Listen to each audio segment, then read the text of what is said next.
Hello प्रिय विद्यार्थियों, तो रिवीजन ऑनलाइन क्लास में हम ले रहे हैं 5.2 की प्रश्नावली के सवाल जो इम्पोर्टेंट हैं। तो 5.2 में पहले वीडियो में मैंने बता भी दिए। अब जो क्वेश्चन बाकी रह गए 5 की प्रश्नावली के वो हम आप पढ़ रहे हैं। तो 5.2 में देखिए, 5.2 में एक तो 10 का प्रश्न है जो हमने पहले वीडियो में छोड़ दिया था।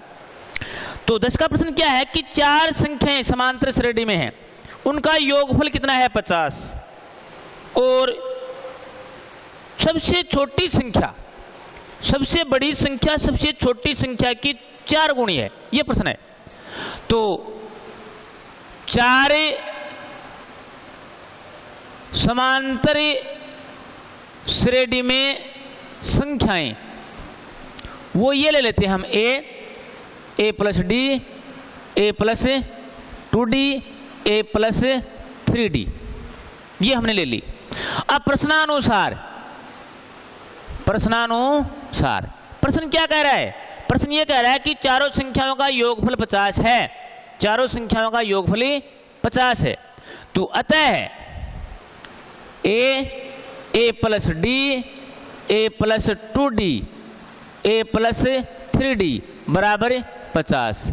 इनका योग करते हैं a 4a plus d 3d 6d बराबर 50। इसमें से 2 कॉमन लेते हैं तो 2a प्लस 3d बराबर 50। 2 भाग में जाता है पक्षांतर करने पर, तो 2a प्लस 3d बराबर 25, क्योंकि ये 2 इसके कहाँ चला गया? भाग में। तो ये हो गया समीकरण नंबर हमारा फर्स्ट समीकरण हो गया। पुनः है प्रश्नानुसार पुनः प्रश्न क्या कह रहा है कि सबसे बड़ी संख्या सबसे छोटी संख्या की 4 गुणी है, सबसे बड़ी संख्या। तो सबसे बड़ी संख्या ये है हमारी a प्लस डी 3d, और ये सबसे छोटी संख्या है। तो सबसे बड़ी संख्या सबसे छोटी संख्या की 4 गुणी है, यह प्रश्न कह रहा है। तो सबसे बड़ी संख्या क्या है? a प्लस 3d, और सबसे छोटी संख्या क्या है? a है। इसकी 4 गुणी के बराबर है, मतलब 4 गुणा के बराबर है ये संख्या, तो बराबर का चिन्ह लग जाएगा। तो a प्लस 3d बराबर 4a, इसका पक्षांतर कर लेंगे हम, चाहे तो इसको इधर ले आओ चाहे इन दोनों को इधर ले जाओ, बात एक ही है। पक्षांतर करते हैं 4a, इस a को इधर लेके जाते हैं माइनस a, इस d को इधर लेके जाते हैं माइनस 3d बराबर 0। तो 3a माइनस 3d बराबर 0, समीकरण सेकंड। इन दोनों समीकरणों को क्या करते हैं? सरल करते हैं विलोपन विधि द्वारा। तो हम विलोपन विधि द्वारा सरल करते हैं, विलोपन विधि से। तो पहला समीकरण है 2a प्लस 3d बराबर 25, और दूसरा समीकरण है 3a माइनस 3d बराबर 0। ये समीकरण फर्स्ट, ये समीकरण सेकंड। घटाने दोनों चिन्ह क्या हैं? समान राशि के असमान चिन्ह हैं। समान राशि के असमान चिन्ह हो तो संख्याएं जोड़ने पर होती है समीकरण दोनों, और समान चिन्ह की हो तो समीकरण घटाने पर होता है। तो यहां लिखेंगे हम जोड़ने पर करेंगे तो ये क्लियर हो जाएंगे। 5a बराबर 25, तो a का मान 25/5, तो a बराबर 5। a का मतलब प्रथम पद, अब हम क्या करेंगे? समीकरण फर्स्ट या सेकंड में a का मान 5 रख दो। a का मान कितना रख दो? 5। तो जैसे इसी को मैं आगे ले रहा हूं कि समीकरण फर्स्ट में a बराबर 5 रखने पर, तो समीकरण फर्स्ट है 2a प्लस 3d बराबर 25। 2 इंटू a का मान 5 प्लस 3d बराबर 25, 10 प्लस 3d बराबर 25। तो पक्षांतर करने पर 3d बराबर 25 माइनस 10, तो 3d बराबर 15, और d बराबर 15/3, यानी कि d का मान 5। अब वो 4 संख्याएं, 4 संख्याएं क्या हैं? 4 संख्याएं हमारी ये हैं, a plus D, a plus 2d, a plus 3d, मतलब सार्वंतर बढ़ते क्रम में। तो a का मान 5, दूसरा पद 10, तीसरा पद 15, फिर 20, ये वो चारों संख्याएं हो गई। इन चारों का योगफल कितना है? 50 है। इसका मतलब सवाल सही है। ओके, अगला क्वेश्चन लेते हैं।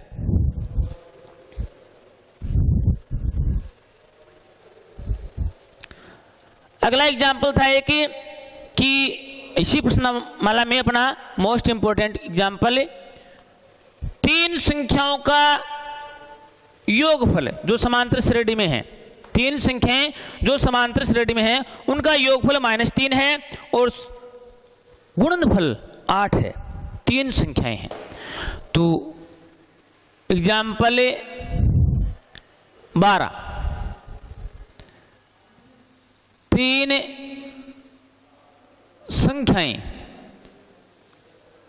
समांतर श्रेणी में। तो मैंने अभी आपको थोड़ी देर पहले बताया भी होगा कि पदों की संख्या सम हो तब तो पद मध्य पद होते हैं a minus D, a plus D. जब पदों की संख्या विषम हो तब मध्य पद होता है a। तो इसमें 3 संख्याएं क्या होंगी? मध्य पद a, तो एक तो होगा a प्लस डी और एक होगी a माइनस डी। ये 3 संख्याएं हैं, a minus D, a plus D. अब प्रश्नानुसार लेते हैं। प्रश्नानुसार प्रश्न क्या कह रहा है कि इन तीनों का योगफल -3 है। तीनों का योगफल -3 है। तो a minus D plus a plus D बराबर -3। तो a 3a minus plus -3, a बराबर -3/3, यानी कि a बराबर -1। a का मान कितना आ गया? -1। अब देखो पुनः प्रश्नानुसार, पुनः प्रश्न क्या कह रहा है? तीनों का गुणनफल 8 है। इन तीनों का गुणनफल कितना है? 8। तो a minus D into a plus D बराबर 8, बराबर कितना है? 8 है। इन दोनों को गुणा कर लेते हैं, क्योंकि एक बार प्लस में और एक बार माइनस में, जिसका गुणनफल होता है a² minus D square into a बराबर 8। अब देखो यहां क्या करेंगे हम, a बराबर -1 निकाला हुआ है, ये मान रख देते हैं। रखने पर तो a का मान -1 का square minus D square into a का मान -1 बराबर 8। -1 का square 1 minus D square into -1 बराबर 8। इसको -1 से इंटू करते हैं, -1 minus minus plus D square बराबर 8। पक्षांतर करते हैं तो डी स्क्वायर बराबर 8 है, -1 का पक्षांतर करने पर +1 है, तो डी स्क्वायर बराबर +9 और डी बराबर क्या आएगा? +9 का रूट प्लस माइनस है। तो डी का मान आएगा हमारा प्लस माइनस में 3 और डी क्या होता है? सार्वंतर। अतः वह 3 संख्याएं जो हमने मानी थी क्या? a माइनस डी, पहली क्या है? a minus D. तो a का मान -1 प्लस डी का मान 3 माइनस डी का मान 3। क्या ले रहे हैं हम? d बराबर +3 ले रहे हैं, क्योंकि दोनों बार ले सकते हैं, प्लस में और माइनस में। तो ये हो जाएगा a का मान, पहली संख्या -4, ऐसे ही दूसरी संख्या a का मान क्या है? -1। ऐसे ही तीसरी संख्या a प्लस डी, a का मान -1 प्लस डी का मान 3, तो ये हो जाएगी 2। तो वो संख्या बन गई -4 -1 और 2, और माइनस की लेंगे तो ये बनेगी 2 -1 -4 हो गई। अगला क्वेश्चन लेते हैं। ये 2 क्वेश्चन थे 5.2 की प्रश्नमाला में। अब हम लेते हैं 5.3 की प्रश्नमाला में पदों का योगफल, n पदों का योगफल ज्ञात करना। 5.3 की प्रश्नमाला में 5.3 की प्रश्नमाला में जो इंपॉर्टेंट क्वेश्चन है उनमें से एक क्वेश्चन तो है हमारा एग्जाम्पल नंबर 16, एग्जाम्पल नंबर 16, जिसमें दिया है कि 15 पदों का योगफल निकालना है। 15 पदों का योगफल ज्ञात करना है। जहां an बराबर है 9 माइनस 5n, an बराबर 9 माइनस 5n है। तो देखो an बराबर जब भी हमें दिया हुआ होता है, an बराबर कोई भी मान दिया होता है, तो इसको हम हल करते हैं। तो सबसे पहले ये लिखते हैं कि an बराबर 9 माइनस 5n। तो n क्या है? प्राकृत संख्याएं 1 2 3 अनंत है। तो n का मान हम रखेंगे, इसमें n का मान रखेंगे 1 2 3, जितने पद हमें निकालने हैं। तो एपी बनाने के लिए an का मान 1, 9 माइनस 5 इंटू 1, तो 9 माइनस 5 तो 4, a का मान 4, यानी कि प्रथम पद। क्यों? a1 क्या होता है? a1 या a एक ही बात होती है। अब n बराबर 2 रखेंगे, इसमें n बराबर क्या रखेंगे? 2। एक तो रख दिया हमने, अब 2 रखेंगे। तो a2 9 माइनस 5 गुणा n का मान 2, तो 9 माइनस 10 तो माइनस 1 a2 का मतलब है दूसरा पद। अतः है हम क्या करेंगे? d निकालेंगे। d क्या होता है? सार्वंतर। सार्वंतर का सूत्र होता है a2 माइनस a1। तो a2 का मान है -1 माइनस 1 का मान है 4, तो d का मान आ गया -5। d का मान क्या आ गया? -5। तो 4 बातें आ गई हमारे पास, उनमें से 3 हमारे पास हैं, 4 हैं, उनमें से 3 हमारे पास हैं। तो देखो क्या है कि a का मान कितना है? 4, d का मान कितना है? -5, n का मान कितना है? 15। Sn हमें ज्ञात करना है। तो देखो Sn बराबर n/2 into 2a plus n-1 into d, ये होता है इसका फॉर्मूला। इसमें बस मान रख दो। Sn का मान 15, 15/2 इंटू 2a का मान 4 प्लस n का मान 15 -1 इंटू d का मान -5। सरल करते हैं। 15/2 इंटू 8 प्लस 14 गुणा -5, तो ये हो जाएगा 15/2 इंटू 8, 14 पंजो 70 माइनस की, तो ये हो गया 15/2 इंटू माइनस के 62। -62 को 2 से क्लियर करेंगे, -31। अब यहाँ आ गया 15 इंटू -31, गुणा करेंगे 15 एकम 15, असल की 1, 15 × 45, 1 46, माइनस के 465। हमारा क्या होगा? आंसर होगा। कहने का मतलब बेटे कि कोई भी सवाल an बराबर दे करके हमें अगर आता है तो हम क्या करेंगे? n का मान 1, n का मान 2 रख के पहला पद दूसरा पद निकाल लेंगे। इन दोनों की सहायता से सार्वंतर निकालेंगे। फिर हमें चाहे कितने ही पदों का योगफल पूछे हम निकाल सकते हैं। जैसे मान लो कोई आपको ये दे दे कि an बराबर 2n-1 है, 20 पदों का योगफल ज्ञात करो, या an बराबर 4n-n है, -n है, 30 पदों का योगफल ज्ञात करो, ऐसे। तो इसको भी आपको ऐसे ही करना है, ऐसे ही n का मान 1 और 2 रख करके 2 पद ज्ञात करेंगे। दोनों पदों के अंतर से यानी कि a2 माइनस a1 से d ज्ञात करेंगे, तो हमारे पास d आ जाएगा, यानी कि सार्व अंतर आ जाएगा, प्रथम पद आ जाएगा। और एक तीसरी बात हमें दी हुई होगी कि इतने पदों का योगफल निकालना है, वो n आ जाएगा। 3 बात ज्ञात हो जाएंगी, तो चौथी बात हम ज्ञात कर लेंगे, क्या? Sn, जिसका मतलब होता है पदों का योगफल।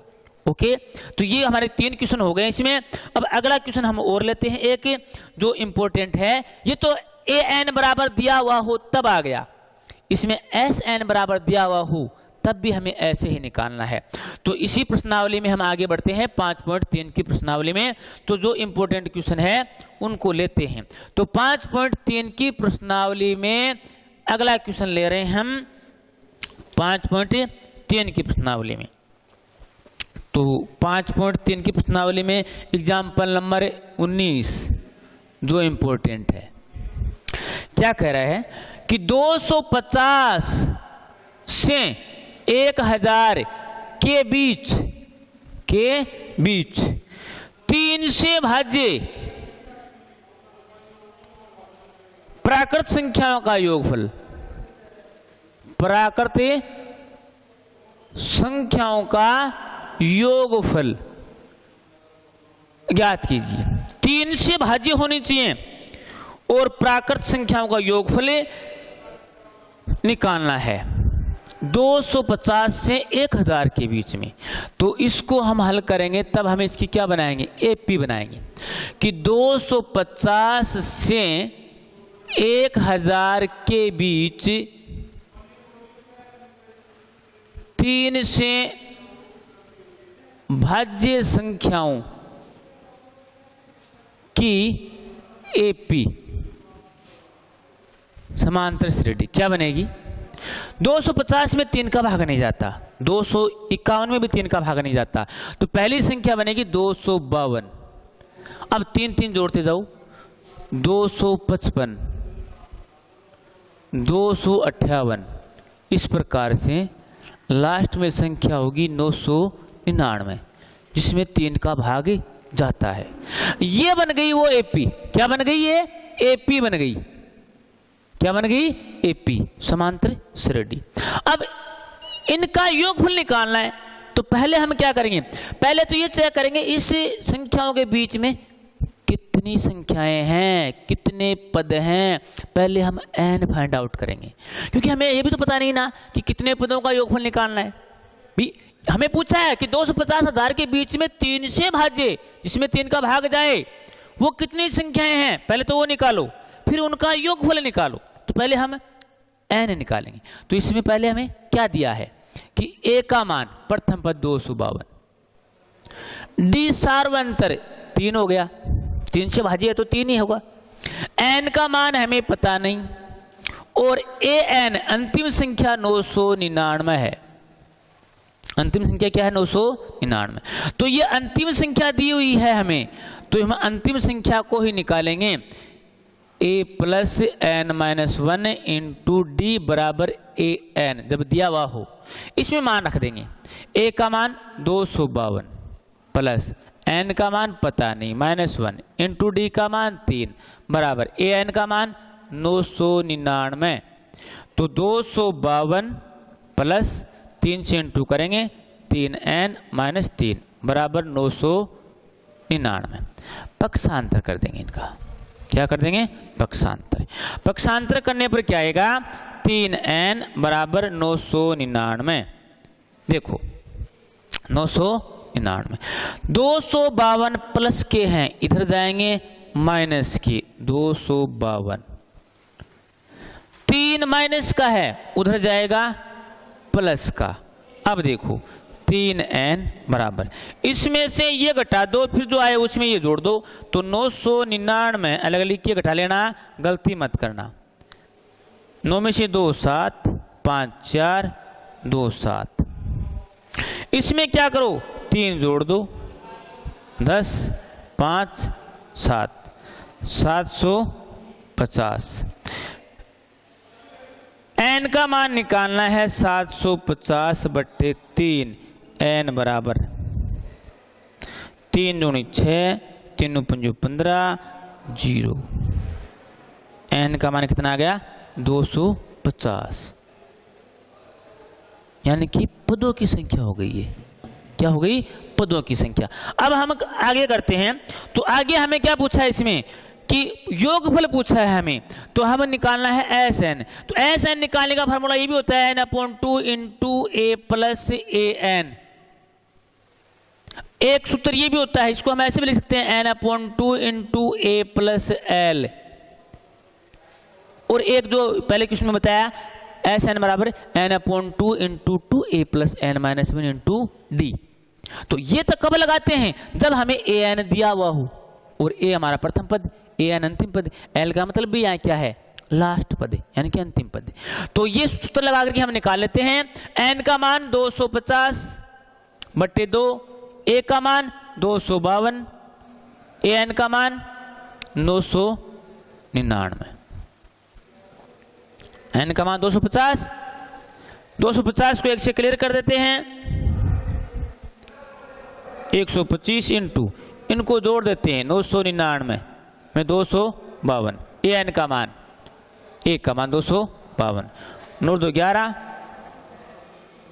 14 1 15, 11 1 12, 12 51, इसको इंटू कर देते हैं। इनको क्या कर देंगे? इंटू कर देंगे। इंटू करने पर ही जो गुणनफल आएगा वो क्या होगा? आंसर होगा 15 63 75, 15 63 75, ये इसका आंसर होगा। मतलब इसको इससे इंटू करने पर ये अपना क्या होगा? आंसर। तो ऐसे क्वेश्चन में आपको ध्यान में रखनी है ये बात। मैन ये कह रहा है कि इनके बीच में संख्या हो जो 3 से भाज्य हो, तो 3 का भाग जाए वो, तो 3 से भाज्य, इसका मतलब सार्वंतर 3। अगर हमें ये कहे कि 2 से भाज्य हो, 2 से भाज्य हो तो सार्वंतर 2, तो 2 से भाज्य संख्या लिखनी है, तो अंतिम संख्या 999 नहीं होगी, 1000 ही होगी।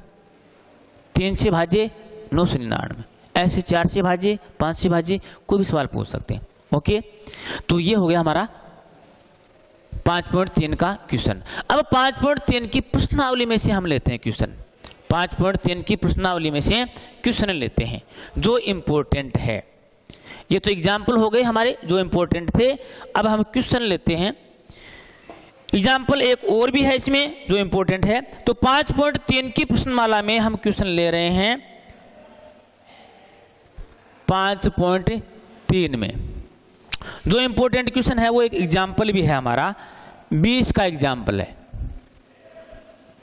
20 क्या कह रहा है कि एक सीढ़ी है जिसके क्रमागत डंडों के बीच में दूरी है 25 सेमी। मतलब ये सीढ़ी है हमारी इस प्रकार से, ये इसमें डंडे लगे हुए हैं इस प्रकार से। तो प्रश्न ये कह रहा है कि प्रश्न क्या कह रहा है, नीचे से डंडों की लंबाई एक समान से घटती जाती है। नीचे से डंडों की लंबाई घटती जाती है, घटते क्रम में है। निचले डंडे की लंबाई 45 सेमी, इस डंडे की लंबाई है 45 सेंटीमीटर और ऊपर डंडे की लंबाई है 25 सेंटीमीटर, इसकी लंबाई है 25 सेंटीमीटर और दोनों डंडों के बीच की दूरी है 2.5 मीटर। इन दोनों डंडों के बीच की दूरी 2.5 मीटर है, 2.5 मीटर। 2.5 मीटर का मतलब हो गया 2.5 मीटर का मतलब हो गया 250 सेंटीमीटर, क्योंकि ये सेंटीमीटर में है। तो हमें ये पूछा है कि इसमें लगने वाले कितने डंडे होंगे और उनकी लंबाई कितनी होगी। मतलब प्रत्येक डंडे के बीच में जो गैप है हमारा वो 25 सेंटीमीटर का गैप होना चाहिए, 25 सेंटीमीटर का गैप। तो कितने गैप बनेंगे और उसमें कितने गैप बनेंगे, उसमें कितने डंडे बनेंगे, डंडे की संख्या कितनी होगी। तो पहले हम निकालेंगे डंडों की संख्या, डंडों की संख्या। तो कुल लंबाई कितनी है दोनों डंडों के बीच में? 250 सेंटीमीटर, 250 सेंटीमीटर। इसको डिवाइड कर देंगे, एक डंडे के बीच में, दो डंडों के बीच में कितना गैप होना चाहिए? 25 सेंटीमीटर का गैप होना चाहिए। तो 25 सेंटीमीटर का गैप होना चाहिए, 25 का भाग दे देंगे 10, कितना आता है? 10। तो डंडों की संख्या कितनी होगी? अतः डंडों की संख्या होगी 10 + 1 यानी कि 11। डंडों की संख्या कितनी होगी? 11 होगी। क्यों? वो इसलिए कि जैसे मान लो ये सीढ़ी है, अब हमें यह कहे कि समान गैप रखते हुए डंडे लगाइए, समान गैप रखते हुए। तो जैसे मान लो हमें इसमें 5 गैप बनाने हैं। कितने गैप बनाने हैं? 5। तो डंडे कितने लगेंगे? जैसे 5 गैप बनाए हम, 1 2 3 4, ये 5, ये 5 हमारे क्या हो गए? गैप हो गए। तो डंडे कितने लगे? देखो डंडे की संख्या 1 2 3 4 5 6। 5 गैप बनाने के लिए 6 डंडों की आवश्यकता पड़ी। तो इसका मतलब इसमें 250 सेंटीमीटर के बीच में 25 सेंटीमीटर का गैप रखना है। तो 25 सेंटीमीटर का गैप रखेंगे तो 10 गैप बनेंगे, मतलब 10 खाने बनेंगे। क्या बनेंगे? 10 खाने। और 10 खाने बनाने के लिए डंडे कितने चाहिए? 11 चाहिए। डंडे कितने चाहिए? 11। तो डंडों की संख्या कितनी होगी? 11। तो मतलब n का मान कितना हो गया? 11। n का मान कितना हो गया 11। हमें पूछा क्या है, जो 11 डंडे लगेंगे उनकी लंबाई यानी कि Sn। तो हम क्या करेंगे, 11 डंडों की लंबाई निकालेंगे, 11 डंडों की कुल लंबाई यानी कि Sn बराबर n/2 into a plus l। ए का मतलब प्रथम पद है, एल का मतलब लास्ट पद है, एन का मतलब पदों की संख्या। एन का मान 11/2, ए का मान प्रथम पद नीचे से 45, एल लास्ट पद ऊपर वाला 25।